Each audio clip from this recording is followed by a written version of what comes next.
The City of Dubuque is currently looking at modifying the pressures and flows in an area of town called Zone 2 when we discuss our pressure zones. This is an area that is located along the northern portion of Dubuque in and around the Roosevelt and Peru Road areas.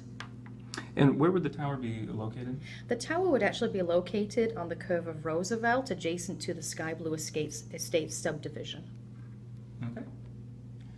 And what's kind of the need for this project?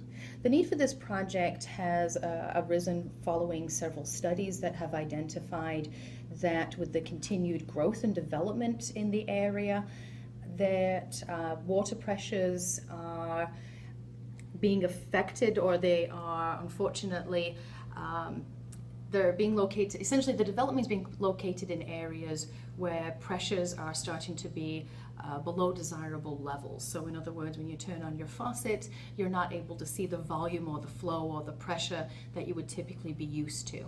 And so what the city has done over several years is taken a look at this area and identified the need to improve pressures. And one of the best ways to do that is to put up an elevated structure.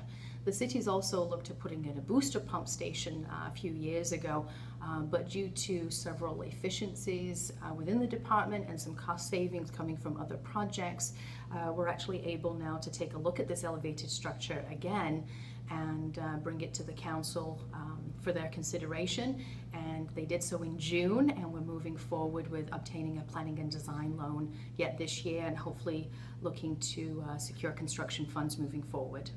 Okay. And then lastly, when you say low pressure, I guess what does that mean? I guess what do homeowners, residents in the area see when it comes to water pressure? I mean, is it kind of a slow trickle, or how? Unfortunately, the pressures in the area are just slightly above 20 pounds per square inch, or 20 psi.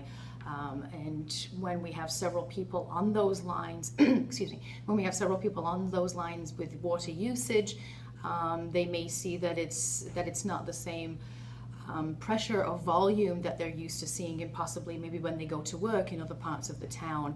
And so what we want to make sure of is the fact that we have a good permanent solution to helping them in these areas and to continue hopefully the growth and development in this area. And so that's what the tower can bring to this region.